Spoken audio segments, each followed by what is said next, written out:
దాదాపుగా 1,12,000 ఎకరాలు కేవలం ఒక ఉత్తరప్రదేశ్లోనే ఉన్నాయని మనకు సమాచారం.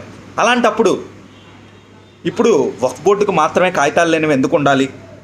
ఇప్పుడు మనకి మాత్రమే మనం కొన్నాము, మనం రిజిస్ట్రేషన్ చేయించుకున్నాము, అలా ఎందుకని నాకు డౌట్ వచ్చింది. నాకేమన్నా ఎవరైనా క్లారిటీ ఇవ్వగలరా? మీకు ఏమన్నా తెలిస్తే దాని గురించి నాకు సమాచారం ఇవ్వండి. ఇప్పుడు వాళ్ళైతే ఏ విధమైన డాక్యుమెంట్స్ చూపించకపోయినా పర్లేదు అంటున్నారు.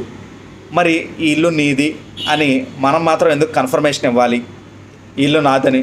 పూర్వం నాకు తెలిసింది ఏంటంటే, మా పూర్వీకులు టైంలో ఒక కర్ర తీసుకొని ఇసిరేవాళ్ళు అంటండి. ఆ కర్ర ఎక్కడి దాకా వెళ్తే అక్కడ వరకు ఆ స్థలం నాదనేవాళ్ళంట. దానికి ముందు గుర్రాన్ని వదిలేవాళ్ళు రాజుల కాలంలో అయితే. అప్పుడు ఏం చేసేవాళ్ళంటే, ఆ గుర్రం ఎక్కడి వరకు వెళ్తే ఆ రాజ్యం నాదనేవాళ్ళు. అశ్వమేధ యాగం గురించి మనం వింటే ఉంటాం.